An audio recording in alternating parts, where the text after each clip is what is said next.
आयात पर हो रहे खर्च को कम करने के लिए, देश को आत्मनिर्भर बनाने के लिए मोदी सरकार ने जो संकल्प लिया था, उस ओर भारत यूरिया उत्पादन में बढ़ चला है। भारत में सबसे ज्यादा खपत वाले रासायनिक उर्वरक यूरिया का आयात लगातार कम हो रहा है। वित्त वर्ष 2011-12 और वित्त वर्ष 2023-24 के बीच भारत का घरेलू यूरिया उत्पादन 22 मिलियन टन से बढ़कर 31.4 मिलियन टन हो गया है। वहीं यूरिया का इंपोर्ट 7.8 मिलियन टन से घटकर 7 मिलियन टन रह गया है। बात अगर चालू वित्त वर्ष की करें, अब तक आयात में 31.7% की और गिरावट दर्ज की गई है। भारत यूरिया पर देश की आयात निर्भरता खत्म करने के मुहाने पर खड़ा है। देश में नैनो यूरिया के बढ़ते इस्तेमाल से सामान्य यूरिया की आयात निर्भरता खत्म होने का भी अनुमान है। साथ में प्राकृतिक और जैविक खेती के विस्तार से भी यूरिया की मांग में कमी आने की संभावना जताई जा रही है।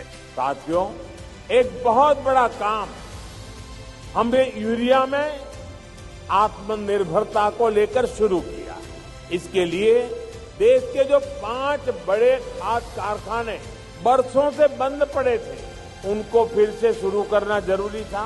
भारत ने अपनी नीतियों के कारण बहुत तेजी से नए यूरिया प्लांट बनाए हैं, जिसकी वजह से खपत और घरेलू उत्पादन के बीच का अंतर बहुत कम रह गया है। इनमें Ramagundam fertilizers and chemicals limited की रामागुंडम यूनिट, हिंदुस्तान उर्वरक एंड रसायन लिमिटेड की गोरखपुर यूनिट, सिंदरी यूनिट और Barauni unit, Matix fertilizers and chemical limited की पानागढ़ यूनिट और Chambal fertilizers and chemicals limited की गड़ेपान तृतीय यूनिट शामिल हैं। इन सभी यूनिटों की क्षमता 1.27 मिलियन टन प्रति वर्ष है। इसके अलावा ओडिशा के तालचेर में लगभग 17,080 करोड़ रुपए की अनुमानित लागत से 7वां 1.27 मिलियन टन यूरिया संयंत्र भी बन रहा है। नए संयंत्रों से नई हरित क्रांति वाले क्षेत्रों पूर्वी उत्तर प्रदेश, पश्चिम बंगाल, बिहार, झारखंड और तेलंगाना के अन्नदाताओं को लाभ पहुंचेगा। मोदी सरकार में देश के सभी किसानों को रियायती दरों पर यूरिया उपलब्ध कराया जा रहा है। यूरिया के मामले में भारत के आत्मनिर्भर होने से विदेशी मुद्रा की बचत होगी। किसानों के हित में उस पैसे को खर्च किया जा सकेगा।